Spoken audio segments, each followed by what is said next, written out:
મારું નામ છે ધારા ત્રિવેદી, ભાવનગરથી. આજે આપણે બનાવશું રીંગણા વટાણાનું શાક. તો આપણે રીંગણા સરસ મજાના સુધારીને નાના ટુકડા કરીને તૈયાર કર્યા છે. વટાણા છીલીને તૈયાર કર્યા છે. ટમેટાં થોડા મોટા ટુકડામાં કર્યા છે.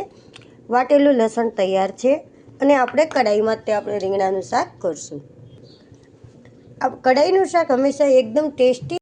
આપણું તેલ ગરમ થઈ ગયું છે. થોડી આપણે રાઈથી વઘાર કરશું. રાઈ એકદમ સાતળી જાય પછી આપણે હિંગ નાખશું અંદર.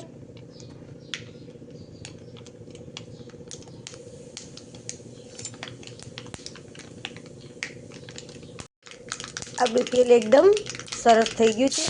ટમેટાથી આપણે વઘાર કરશું. સૌથી પહેલાં આપણે ટમેટા એડ કરશું. 1 ચમચી આપણે નમક એડ કરશું, જેથી આપણા ટમેટા અંદર એકદમ સરસ ચડી જાય અને એની ગ્રેવી તૈયાર થઈ જાય. આ રીતે આપણે હવે આપણે આમાં વાટેલું લસણ એડ કરી દઈશું. સરસ રીતે હલાવશું. થોડુંક સાતળી જાય અને ટમેટાં એકદમ આપણા થઈ જાય પછી આપણે આની અંદર વટાણા એડ કરવાના છે. મીડિયમ ગેસ રાખવાનો છે. આપણે આ રીતે જોશું કે આપણા ટમેટાં એકદમ ચડી ગયા છે, કારણ કે ટમેટાનો વઘાર કરેલા શાકનો ટેસ્ટ જ એકદમ સરસ આવે છે, ટેસ્ટફુલ થાય છે. આપણા ટમેટાં એકદમ સરસ રીતે ચડી ગયા છે. હવે આપણે આની અંદર વટાણા એડ કરી દઈશું. સરસ રીતે હલાવશું. ધ્યાન રાખવાનું છે, હળદર મરચું આપણે એકદમ છેલ્લે નાખવાનું છે, જેથી તેનો કલર સરસ મજાનો આવે. આપણું શાક એકદમ સરસ મજાનું તૈયાર થાય છે. વટાણા એકદમ સરસ આપણે તેલમાં તૈયાર થઈ ગયા. હવે આપણે આની અંદર રીંગણા એડ કરી દઈશું. આ રીતે થોડુંક મરચું એડ કરશું.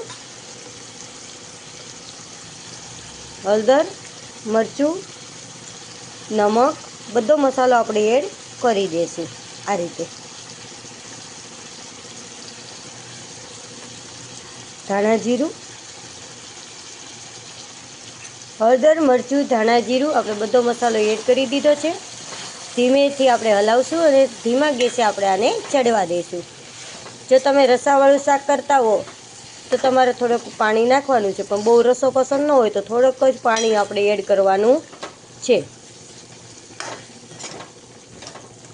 આ રીતે